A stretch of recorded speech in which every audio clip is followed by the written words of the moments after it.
บายดีอ๋ออันนี้มันเฮือนเจ้าบ่น้องแม่นพอ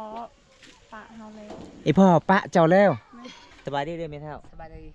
เฮ็ดหยังอันนี่น่ะแกงหน่อไม้แกงหน่อไม้โอ้อันนี้เป็นเฮือนเจ้าบ่อันนี้เฮือนครัวอแล้วผัวได้ไปไสบัดนี้ผัวพัวมันปะแล้วผัวปะแล้วได้ลูกแล้วก็คือปะ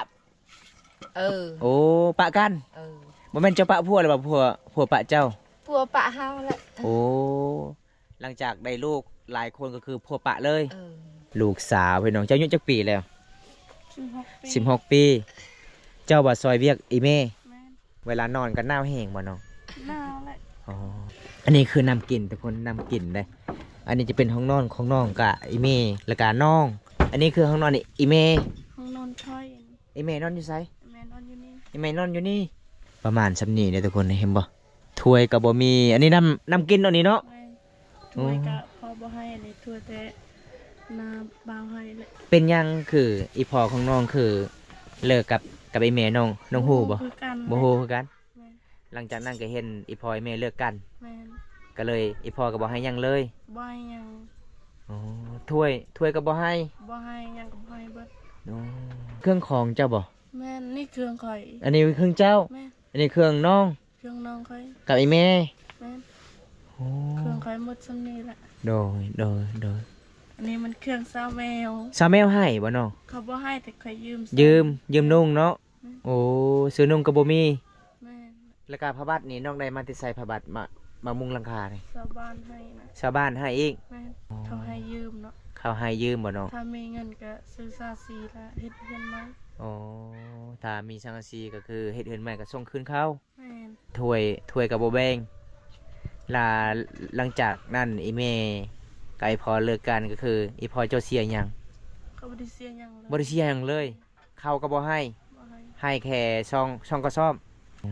นี่ทุกข์ยากจนเฮือนน้อยก็มีโดยเป็นยังไงคือเลิกกันกับผัวเอ้ยเราก็ตีกันเราก็ตีเฮาเนี่ยโอ้เวลากินเหล้าก็คือมีติจมมีติด่าอยากตีอยากไล่เมื่ออย่าเมื่อเพิ่มพ่อแม่กับบ่มีพ่อแม่หมดเลยตายพ่อแม่เขาเอื้อตายหมดแล้วอันนี้ก็คือเขาอยู่นำพี่น้องถ้ามีผู้ใหญ่ใจดีอยากซอยช่างอาชีก็คือน้องอยากเฮ็ดเฮือนงามๆบ่แม่นอ๋ออันนี้ก็คือสิแปลงแล้วเนาะนี่เนาะอันนี้คือเพบัดฝนตกก็อยู่บ่ได้ยามร้อนก็นอนบ่ได้อีก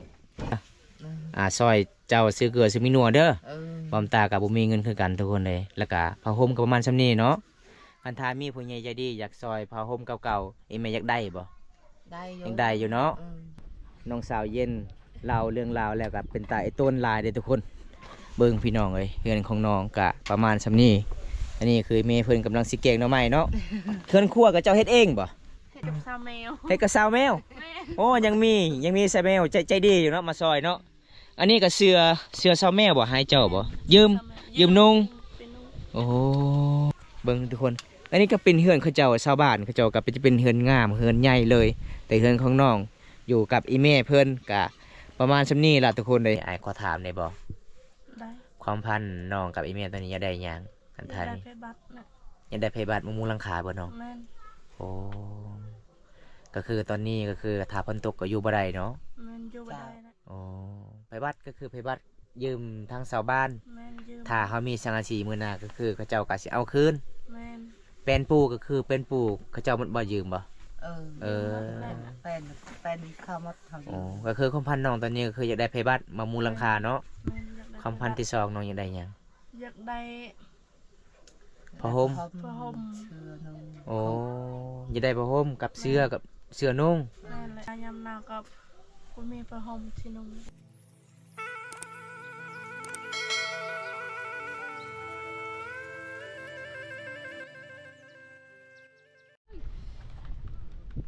กับสบายดีทุกคนสบายดีบรรยากาศยามแลงทุกคนนะ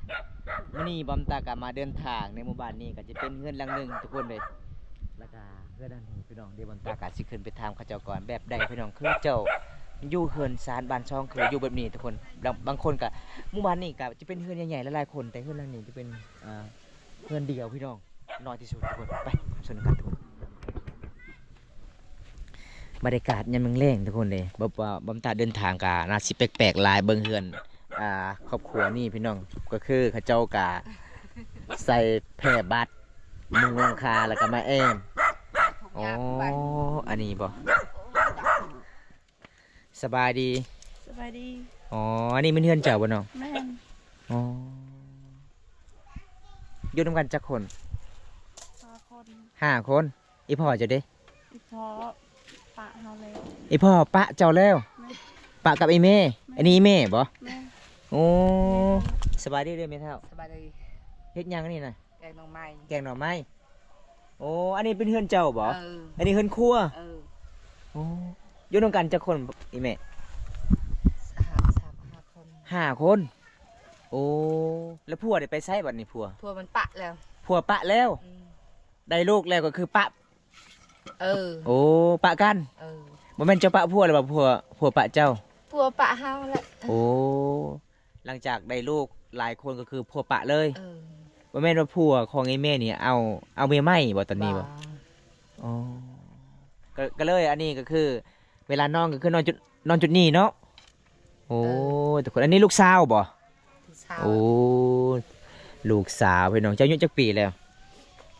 ปี 16 ปี เจ้าบ่ซอยเวียกอีแม่ แม่น เออเป็นจังไดน้องเพราะว่าช่วงนี้ใกล้สิฮอดหน้าหนาวเวลานอนก็หนาวแห้งบ่น้อง หนาวแหละ อ๋อเลิกกับไอ้พ่อไอ้แม่เลิกกับไอ้พ่อประมาณจักเดือนแล้ว ประมาณ 3 เดือน 2 เดือนแล้ว โอ้ยพี่น้องเดี๋ยวได้อยากให้เบิ่งก่อนเด้อแม่เฒ่าเด้อเบิ่งได้เนาะ เออ นี่ล่ะทุกคนสภาพเฮือน โอ้นอนอยู่นี่เลยบ่เช้าเย็น แม่น ไป ดีแหละ ไปเข้าไปเบิ่งก่อนน้องพาอ้ายเข้าไปเบิ่งก่อน อันนี้คือนำกลิ่นทุกคนนำกลิ่นเลยอันนี้จะเป็นห้องนอนของน้องกะไอเมและกะน้อง เดียวบอมตากะอัปเดตให้ FC รับชมโอ้ยพี่น้องเห็นแล้วก็สงสารหลายทุกคนเลยครอบครัวเฮาชีวิตเฮาเกิดมาบ่ได้พี่น้องเลยได้ลูกเป็นลูกสาวแล้วก็เลิกกัน อันนี้คือห้องนอนอีเม ห้องนอนค่อย อีเมนอนอยู่ไส แม่นอนอยู่นี่ อีเมนอนอยู่นี่ส่วนน้องสายเด้น้องเจ้าเด้ น้องค่อยอยู่เฮือนมัน อ๋อไปนอนอยู่กับพี่น้อง บ่แม่นกะนอนอยู่นี่แต่เวลาเขาไปเล่นไปเล่นอยู่พุ่นโอ้ เขานอนนำคอยอยู่นี่ โดยอันนี้คือบอลห้องนอนในแม่เนาะนี่เนาะ แม่นนี่มันนอนให้แม่เลย โอ้เอ้าข้าวสิกินเด็กข้าวเอาข้าวมาที่ใส่กิน เดือนพอแล้วประมาณ ช่องกระสอบ แม่น ไอพอให้ เบิ่งทุกคนประมาณสำนีเนี่ยทุกคนเห็นบ่ถ้วยกับบ่มี อันนี้น้ำกินเนาะนี่เนาะ แม่นถ้วยกะพอบ่ให้เลยถ้วยแต่น้ำบางให้เลย อ๋อเป็นยังคืออีพอของน้องคือเลิกกับไอแม่น้องฮู้บ่ คือกัน บ่ฮู้คือกัน แม่น หลังจากนั้นก็เห็นอีพอไอแม่เลิกกัน แม่น ก็เลยอีพอก็บ่ให้หยังเลย บ่ให้หยัง อ๋อถ้วยก็บ่ให้ บ่ให้หยังก็บ่ให้เบิด โอ้ไม่น้อยก็คือตอนนี้เจ้ากับอีเม่ก็คือหาเงินหาคำบ่เป็นเลยบ่น้อง แม่นหาเงินบ่เป็นเลย อ๋อแล้วแม่นพอได้เฮ็ดเฮือนซอยน้อง หน้าค่อย อ๋อสาวบ้านแน่มาซอย สาวบ้านซอย อ๋อก็คือน้องฮู้ว่าอีพ่อไล่หนีอีเม่บ่หรือว่าจังใดเวลาเลิกกันนี่ไล่ออกที่เฮือนเลยบ่ แม่น อ๋อก็คือน้องก็คือไป บ่ให้อยู่นำ บ่ให้อยู่น้ำเฮือนเลย แม่น ก็คือเจ้าก็คือไปกับอีเม่ ไปกับไอ้แม่แบบไอ้แม่บ่มีใครดูแลเนาะ โอ้ก็เลยไปนำเนาะ แม่น สงสารน้องลายเลยทุกคนเลยอันนี้เป็นเครื่องของเจ้าบ่ แม่นนี่เครื่องข่อย อันนี้เป็นเครื่องเจ้า แม่น อันนี้เครื่องน้อง เครื่องน้องข่อย กับไอ้แม่ แม่น โอ้ เครื่องข่อยหมดซั่นนี่แหละ โดย อันนี้มันเครื่องซาวแมว ซาแมวให้บ่น้อง เขาบ่ให้แต่ข่อยยืม ยืมนุ่งเนาะโอ้ซื้อนุ่งกับบ่มี แม่น แล้วก็ผ้าบัดนี่น้องได้มาติดใส่ผ้าบัดมามุงหลังคาเลย ชาวบ้านให้นะ ชาวบ้านให้อีก แม่น โอ้ เขาให้ยืมเนาะ เขาให้ยืมบ่น้อง ถ้ามีเงินก็ซื้อซาซีละเฮ็ดเงินไหม โอ้ถ้ามีสังกะสีก็คือเฮ็ดเฮือนใหม่ก็ส่งคืนเขา แม่น โอ้อยู่ได้ประมาณ2 เดือนเลยเนาะอีพ่อก็คือเป็นหมู่บ้านเดียวกันหรือว่าจังใด เป็นหมู่บ้านเดียวกันแหละ อ๋อหลังจากที่ไอพ่อกับไอเมย์เลิกกันก็คือไอพ่อกับอะไรไปยิบยามเลย บ่ อ๋อถ้วยกับโบแบงลาหลังจากนั้นไอเมย์ กับไอพอเลิกกันก็คือไอพอเจ้าเสียหยัง ก็บ่ได้เสียหยังเลย บ่ได้เสียหยังเลยเขาก็บ่ให้ บ่ให้ ให้แค่ช่องก็ซ่อมพี่น้องเห็นหลายก็สงสารสาวเย็นหลาย แต่ใครแต่แม่เพื่อนมีลูกสาวยังใจดีทุกคนป้าเบิ่งพี่น้องเลยเวลาลมนี่ลมพัดแห้งเลยเนาะป้าเบิ่งพี่น้องสงสารหลายเลยเห็นครอบครัวนี่ทุกคนเลยอันนี้ก็คือฝากถึงผู้ใหญ่ใจดีผู้ใหญ่ใจบุญถ้าผู้ใดอยากทำบุญร่วมกันพี่น้องเลยเป็นน่าสงสารน้องอยู่กับอีแม่อีพอก็คือไล่อีแม่กับน้องสาวเย็นออกจากบ้านจากเพื่อนก็เลยสภาพเพื่อนน้องเป็นแบบนี้เนาะโอ้น้องกับบ่ได้ไปเฮ็ดงานเลยบ่ บ่มีไผดูแลแม่บ่อยากไปเฮ็ดงาน อ๋อตอนนี้ก็คือน้องทางให้กับไอ้แม่แลกเลยบ่ทางให้น้อง แล้ว อ๋อซอยเวียกไอ้พอไอ้แม่เด้อซอยเวียกไอ้แม่เด้อ แล้ว ก็คือไอ้พ่อก็คือเลิกกับไอ้แม่แล้วก็คือน้องก็ตั้งใจซอยไอ้แม่เด้อน้องเด้อคันทาเจ้าบ่ได้ซอยไอ้แม่ก็บ่มีไผดูแลเลย บ่มีดูแล โดยเจะมีน้องจักคนน้อง น้องข่อย3คนแต่ผู้หนึงอยู่นำพ่อ อ๋อยังเหลือ2คน แม่ยังเหลือ2ค อ๋อน คนหนึงก็คืออยู่น้ำพ่อเลย แม่ ผู้ชายบ่ ผู้หญิงเขาบ่อยากอยู่นี่เขาบอกว่าจน สายนี่ โอ้น้องเจ้าคนหนึงว่าเพื่อนนี่จนก็เลยบ่อยากอยู่นํแม่อยู่นํพ่อ เขาบ่อยากเฮ็ดเวียกมันบอกว่าเพื่อนนอนก็บ่มี โอ้อันนี้คือแม่เนาะอีแม่จักปีเลยจออายุจักปีแล้วบ่ฮู้เลยโอ้ก็คืออ่าลูกของไอ้แม่ไปนำประมาณ3คนบ่คนหนึงก็คืออยู่กับไอ้พ่อบ่ได้มาเลยโอ้เพิ่นว่าจนคนถ้าอยู่นี่โอ้ อยู่นี่ทุกข์ยากจนเฮือนน้อยก็บ่มี โดยเป็นยังไงคือเลิกกันกับผัวเอ้ยตีเราตีบ่หรือว่าจังใด กินเหล้าก็ตีกินเหล้าก็ตีเฮาเนี่ย โอ้เวลากินเหล้าก็คือมีแติจมมีแติด่า อืม อยากตีอยากไล่เมื่อ เออ อย่าเมื่อเพิ่มพ่อแม่กับบ่มี พ่อแม่หมดเลยตาย พ่อแม่เขาเอื้อตายหมดแล้ว เออ อันนี้ก็คือเขาอยู่นำพี่น้อง เออ โอ้พี่น้องเอ้ยอยากกลับบ้านนี่พ่อแม่ก็หมดตายเนาะอยากอยู่นำพัวกับพัวไรนี่อีก เออ โอ้ก็คืออีแม่ท้องเลยบ่ประมาณจักเดือนแล้ว ชะนี่ดิ 7 เดือน 7 เดือนแล้วโอ้พี่น้องแสดงว่าท้องอันนี้กับบ่มีพอเลยเนาะ เออ เอาพี่น้องเอ้ยจังได้ก็ดูแลอีแม่เด้อสาวเย็นเด้อเพราะว่าบอมตากะมาเยี่ยมมายามกะเป็นห่วงหลายก็เลยถามีผู้ใหญ่ใจดีอยากซอยช่างอาชีก็คือน้องอยากเฮ็ดเฮือนงามๆบ่ แม่น อ๋ออันนี้ก็คือสิแปลงแล้วเนาะนี่เนาะ แปลง อันนี้คือเพบัด เวลาฝนตกนอน ฝนตกก็อยู่บ่ได้ยามร้อนก็นอนบ่ได้อีกมันต่ำเด้อทุกคนเนี่ยมันแดดมันร้อนหลายเนาะแม่เฒ่าเนาะ จ้ะ โอ้ยเห็นแล้วก็สงสารทุกคนเลยแม่กับท้องอีก7 เดือนใครแต่มีลูกสาวมาอยู่นำมาซอยเวียกถ้วยกับบ่มีคุตักน้ำกับบ่มีแต่ซ้ำนี่ แม่น โอ้คันฝนตกนี่แล้วเลยอยู่บ่ได้เลยนอนบ่ได้เลย นอนบ่ได้ แล้วก็หลังจากเอ่ยเลิกกับผัวแล้วก็คือผัวบ่ได้ให้หยังเลยบ่ บ่ เงินก็บ่ให้ บ่ให้ ข้าวก็บ่ให้ บ่ให้ โอ้มีแต่ผ้าห่มซ้ำนี่ เออ อ๋อ พ่อเป็นหาซื้อเอง ผ้าห่มนี่ได้ อืม พี่น้องเบิ่งพี่น้องเลยเสื้อของไอ้แม่เพื่อนกะเก่าๆสำนี่ละพี่น้องเฉพาะเครื่องของที่อยู่น้ำพัวเอาหมดเลย หมดเลยเขาเอา โอ้ตอนอยู่เฮือนพัวก็คือได้เฮือนงามบ่ เออ เฮือนใหญ่ เงินใหญ่ละ เป็นเฮือนแป้นเนาะ อืม โอ้น้อยเอาทุกคนเลยเห็นแล้วก็สงสารเอื้อยเพื่อนหลายพี่น้องเลยถ้าปิ้งนัวเมดเกลือเบิดก็คือเอื้อยไปขอน้ำไผ่ ไปก่อนน้ำนา ไปขอน้ำชาวบ้านนี่บ่เขาเจ้าให้อยู่บ่ ให้ละหน่อยห อ๋อ นึงละ โดยแสดงว่าตอนนี้ก็คือหาเงินหาคำยังบ่เป็นเลยเนาะ บ่ หาก็เลิกกันประมาณ2 เดือนโอ้เอาทุกคนนี่มื้อนี้บอมตากะบ่มีหยังมาซอยเอื้อยเพิ่นทุกคนได้ทำบุญนำกันพี่น้องเอ้ย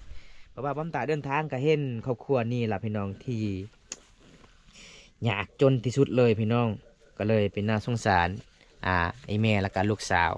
นี่เด้อซอยเจ้าซื้อเกลือซื้อมินัวเด้อ เออ บอมตากับบุมีเงินคือกันทุกคนเลย แล้วก็ผ้าห่มก็ประมาณซ้ำนี้เนาะคันทามีผู้ใหญ่ใจดีอยากซอยผ้าห่มเก่าๆเอ็มแม่อยากได้บ่ ได้อยู่ ยังได้อยู่เนาะ อืม โอ้เอาจังได้กะเบิ่งแย่งอีเมเด้อสาวเย็นเด้อสู้ๆเด้อเป็นกำลังใจให้ก็คือลูกสาวก็อายุ16 ปี อืม ลูกชายอีกยังน้อย เห็นให้จักบอลปีนี้2 คนทาง อยู่ บาง นี่ เรื่อง บอลเดียว เออ แล้วเลยบ่ทาง แล้ แล้ว ว โอ้อ้าวก็สมมุติว่าคันน้องสิสักข้าวให้บ่มีเด้บ่มีข้าวบัดนี้บ่มีพันธุ์มันเด้จะเอาข้าวมาที่ไสมาสักไปขออีก ไปคา ไปขอน้องชาวบ้านเขาเจ้าให้บ่ อืม โอ้ ให้หน่อยนึงหน่อยเดียวเนอะ ในเดียวเนาะหลังจากนั้นก็โฮมเข้ากัน อืม โอ้โดยเนาะพวนเลยเห็นน้องสาวเย็นเล่าเรื่องราวแล้วก็เป็นตาไอ้ต้นลายเด้อทุกคนเบิ่งพี่น้องเอ้ยเฮือนของน้องกะประมาณซำนี้อันนี้คือเมย์เพิ่นกำลังสิแกงหน่อไม้เนาะ เฮือนครัวก็เจ้าเฮ็ดเองบ่ เฮ็ดเองแหละ เอ้ยพี่น้องเอ้ยมึงพี่น้องคันลมพัดแห้งนี่ปิวเลยเนาะนี่เนาะ อืม เอ เฮ็ด อ กับซาแมว เฮ็ดกับสาวแมว แม่ โอ้ยังมีสาวแมวใจดีอยู่เนาะมาซอยเนาะอันนี้ก็เสือสาวแมวบ่ให้เจ้าบ่ยืม ยืมนุ่ง เป็นนุ่ง โอ้ เกือบสาวแมว เกือบสาวแมวอีก แม่นแหละ ป้าเกือบสาวแมวใส่แมวตัวนี้ไปใส่สาวแมว ไปให้ไปให้แล้ว ทำให้ ออกทางให้ เออ แสดงว่าตอนนี้สาวแมวยังบ่ทันแล้วทางให้เอาทุกคนเลย อันนี้คือสาวเย็นพี่น้องช่วยเวียกอีเมเพิ่นกะคนสู้ชีวิตเลยพี่น้องหลังจากอีเมเพิ่นเลิกกับพ่อเพิ่นพ่อไล่หนี่ก็เลยสภาพเพื่อนของน้องกะประมาณชำนี้เลยทุกคนนี่บำตักกะอัปเดตให้ FC นะครับชมพี่น้องเบิ่งทุกคนอันนี้ก็เป็นเฮือนเขาเจ้าชาวบ้านเขาเจ้าก็จะเป็นเฮือนงามเฮือนใหญ่เลย แต่เฮือนของน้องอยู่กับอีเมเพิ่นกะประมาณชำนี้ล่ะทุกคนเลยอันนี้เขาเจ้าก็สิเกี่ยมเฮ็ดเฮือนใหม่ถ้ามีช่างสีน้องก็สิเฮ็ด แปลนปูพี่น้องเห็นป่ะอันนี้ไม่เหี่ยพี่น้องประมาณช่วงนี้เราทุกคนเลยโอ้นอนกับไปเฮ็ดตุบๆแบบนี้พอดีพอกะสีได้นอนขามฝนตกยามฤดูร้อนก่อนร้อนแท้ร้อนว่านอนบ่ได้ทุกคนนี่ประมาณช่วงนี้ทุกคนเลยเห็นป่ะโอ้เห็นแล้วก็สงสารหลายเลยทุกคนนี่สภาพเพื่อนประมาณช่วงนี้แหละทุกคน อ้าวทุกคนหลังจากเข้าเบิ้งในห้องนอนของน้อง อันนี้ก็คือน้องกะเป็นเสาหลักของครอบครัวเลย หลังจากสภาพเพื่อนของเพื่อนปกติน้องก็มีเพื่อนงามในตะกี้แต่ก่อน แต่อีเมอีพอเพื่อนไล่ออกอีเมออกจากเพื่อนอีเมกระทองอีก7 เดือนทุกคนเลยเห็นแล้วก็สงสารหลายทุกคนเลย อันนี้คือสาวเย็นพี่น้องเพื่อนกะเป็นเสาหลักครอบครัวก็ว่าได้พี่น้องช่วยเวียกอีเมเพื่อนเลย คันบ่มีสาวแมวบ่คันบ่มีสาวเย็นก็คือกะอีเมกะว่าบ่ออกเลยทุกคนพาเพื่อนอีเมเพิ่นก็ประมาณจำนี้ทุกคนเห็นบ่อันนี้ก็คืออีเมเพิ่นกับลูกสาวกำลังกินข้าวกินน้ำอันนี้ลูกชายเนาะ อืม ขอยเลยคิดว่าลูกสาวหน้าตาคือผู้หญิง และอีกลูกอีเมยัง2 คนไปไสไปเล่นเลย คนหนึงไปเล่น คนหนึงอยู่นี่ อืม แล้วก็คนหนึงอยู่น้ำพ่อ เออ โอ้ใหญ่แล้วบ่อยู่น้ำพ่อน่ะ ง่ายแล้วเช้า เป็นสาวแล้ว โอ้ เบิ่งสาวเย็น ทุกคนยาก เพื่อนเจ้าเท่านั้นขันลมพัดแห้งเบิ่งมันตีงเลยมันสิบินเบิดเนาะหลังคา ยิ่งเงี้ยวยิ่งยากพี่น้องเลยเอาอันนี้แม่เพิ่นก็กินข้าวกินน้ำแกงหน่อไม้ ลาดบาง สงสารน้องลายเลยทุกคน เขาให้บ่นี่บ่ เออ เออ กินข้าวไอ้บนตา เอาเชิญแสบคือน้ำกินอันนี้กับไป กินข้าวจัน เอา นี่ทุกคนเลย บันส่วนสบายดีเด้อ สบายเลย บัดนี้ กินข้าวเนาะ แม่น อ๋อกินข้าวก็ไม่ยัง กินข้าวกับเราไหม่ น้ำใหม่เนาะยามนี้มีน้ำใหม่เสิร์ฟเลยทุกคนเลยนี่คือครอบครัวของเพิ่นจะคนอยู่ในเสาเย็นบ่ 5 คน 5 คนอ๋ออยู่นำกัน แล้วก็ไผผ้าต่อมาแต่ไผเตือนไผ ต่อมาแต่ เตือนพี่น้อง ม อ๋อเบิ่งนี่บ่บอง ขออนุญาต อีแม่ของสาวเย็นนี่อยากกลับบ้านหายพ่อแม่ก็บ่มีเลย ก็เลยมาขออยู่นำพี่น้องเด้ โดย โอ้พี่น้องเห็นแล้วก็สงสาร แซ่บเนาะ สงสารที่สุดก็คืออีแม่ทางพัวปะแล้วก็คือทองอีกเนาะทอง7 เดือนอีกโอ้พี่น้อง หลังจากเกิดลูกแล้วก็บ่มีใครดูแลเลยเด้ แม่น เงินคำซ้ำแก้วสิเข้าห้องหมอก็บ่มีโอ้สงสารเลยเอากินอิ่มๆโลด ผ้าห่มกับประมาณสำนีเบิ่งทุกคน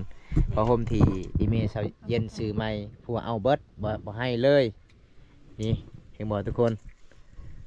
อันนี้คือเครื่องเสาเย็นหมด เครื่องเช้าเย็น อันนี้เป็นเสื้อซาวแมวเด้ซาวแมวยังมีซาวแมว ทรงนี่เลยทรงเจ้าเอง ทรงใคร เออ ทรงสาวอุ่นให้ โอ้อันนี้ก็ทรงหมู่เฮาอีก แม่น ดอย เห็นแล้วก็น่าสงสารเนาะอุนตาเนาะ เออว่าเช้าเย็นกับแม่สิเหมือนว่าคันมีสังกะสีนี่ก็คือคันบ่มีเสากับน้องไปตัดเองหรือบ่เสาอ๋อเสาเฮือนอ๋อ ตัดได้ปะ ตัดไม้ธรรมดาเนาะ แม่น อ๋ออันนี้ก็ยังไม้ธรรมดาเนาะก็มาตัดทุกคน อยู่ได้ประมาณชุดๆกับปีหนึงเนาะอยู่ได้ดิเนาะ แม่น โอ้ปีหนึงอยู่ได้อยู่คันฤดูฝนตกหรืออยู่บ่ได้ อยู่ได้ เพราะว่าไม้มันตีมันน้อยๆหมดทุกคนเลยพอน้องก็ได้นอน อันนี้บางคนเอิ้นห่างกับแม่นทุกคนเลยเฮ็ดแบบห่างพอได้นอนอยู่ แล้วก็เป็นปูนี่เป็นปูมา เป็นผู้ชายแมว สาวแมวยืมอีกบ่นี่บ่โอ้แสดงว่าอันนี้ก็คือยืม เขาบ่ให้ บ้า เออเอา มาใส่ชั่วคราวเนาะ ใส่ชั่วข่าว แม่น ไอ้แรมแล้ว ค่ากลางคืนนี่ก็คือสิแบบว่านอนบ่หลับเลยเนาะ น้องมาหลับเลย ลงไวๆเลยเข้ามา มาแต่พุ่นลูกสาวจะคนนี่ไหม หนึ่งเนี่ย ผู้หนึงเสาเย็นนี่บ่ ทางดูน้ำพา โอ้อยู่น้ำพอนั่นจะคน 1 คนแหละ คนหนึง ไปกับแม่ก็ทุกยากไปแล้วไป อันนี้บ่แม่นผู้หญิงนี่แบบบ่ผู้ชายเลย ผู้ชายบ่ เออ โอ้ เฮ้ยจริงค่ะ อันนี้ก็ลูกสาวนี่เนาะนี่เนาะโอ้ลูกสาว2 คน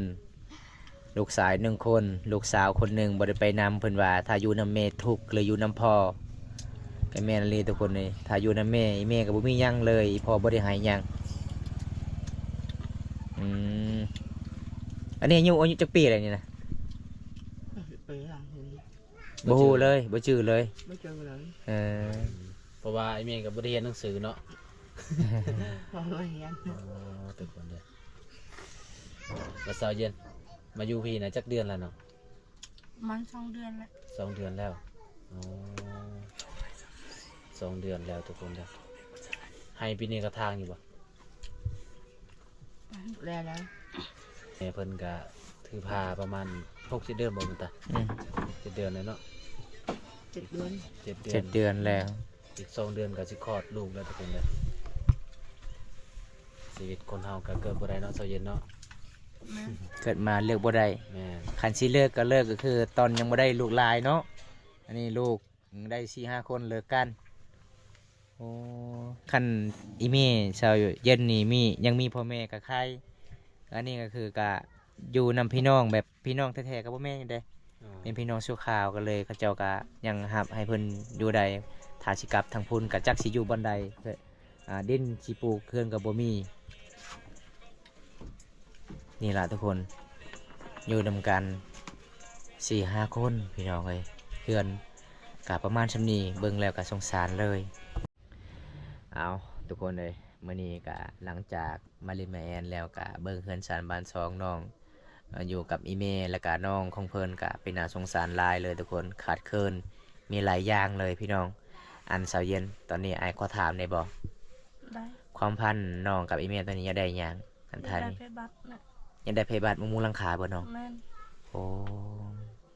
ก็คือตอนนี้ก็คือถ้าฝนตกก็อยู่บ่ได้เนาะ แม่นอยู่บ่ได้นะ โอ้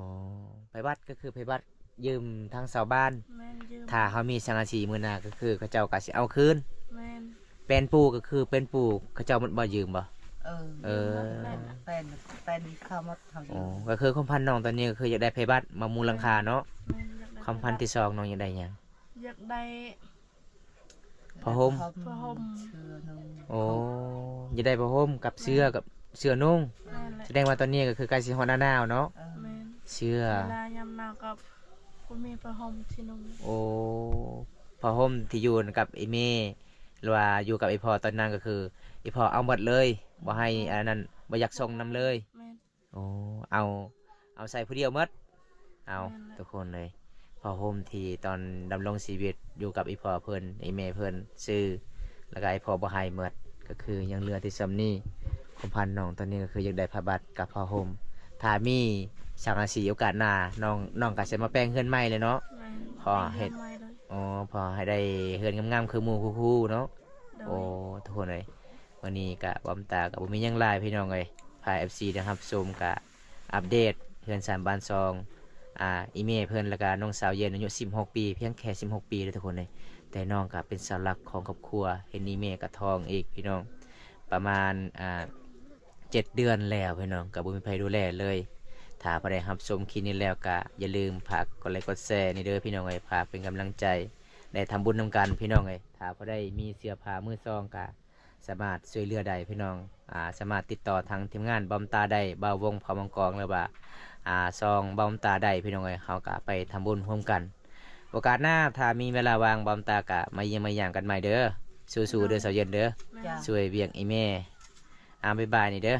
บ๊ายบาย ไปบ้านผู้วาน ทุกคนเลย ไปบ้าน เมื่อนี้กับบอมตากับได้พอครอบครัวเรื่องนี้กับเป็นหน้าสงสารเป็นตายต้นละนี่เป็นน้ำดื่มนะน้ำดื่มเบิ่งพี่น้องขวดน้ำมันก็สีแตงมันแล้วทุกคนกระเจ้ากับดำรงชีวิตแบบลำบากอี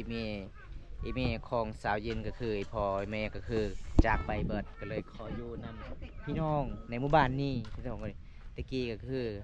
อีเมของสาวเย็นกะเป็นสร้างครอบครัวกับมีเฮือนงามๆหลังจากนั้นก็คืออีพอของเพิ่นไรนี่พี่น้องเห็นว่า อีเมของสาวเย็นกับเป็นลูกคำพาครับพอคันแม่เลยกำเพิงภัยกับบุมีทุกคนเลยก็เลยวันนี้บางซ่ากะเห็นแล้วก็สงสารก็เลยซอยเขาเจ้า100,000 กีบมาเล็กๆน้อยๆเป็นน้องขอให้เขาเจ้าซื้อเกลือซื้อปิ้งนัวทุกคนเลยก็คือน้องกะตอนนี้ก็คือน้องกะอยากได้ไผบัตรสิมามุ่งหลังคานี่ทุกคนเพราะว่าไผบัตรมันก็สิบ่พอเนี่ยคันฝนตกมันก็สิเปียกหลายเลยทุกคนบอกพี่น้องเขาเจ้าก็สิใส่มัดไม้หลายๆเลยสิมากั้นไว้บ่ให้ลมพัดพี่น้องเอ้ยถ้าผู้ใดรับชมคลิปนี้แล้วหรือว่าถ้าผู้ใดอยากทำบุญทำกันก็สามารถติดต่อทางบอมตาได้เสื้อผ้าเก่าๆมือซองก็สามารถทำบุญทำกันได้ทุกคนเลยแล้วก็ตอนนี้สาวเย็นก็อายุ16 ปีเพียงแค่16 ปีพี่น้องอีแม่เอกคันตั้งคันทองก็7 เดือนกับบุญเพดูแลเลยทุกคนเอาบอมตากับสิปิดไว้สุดนี้ก่อนพี่น้องเลยถ้าผู้ใดรับชมคลิปนี้แล้วก็ฝากกดไลค์กดแชร์ด้วยพี่น้องคลิปหน้ากับพ่อกันไหมขอกล่าวคำว่าสบายดีบ๊ายบาย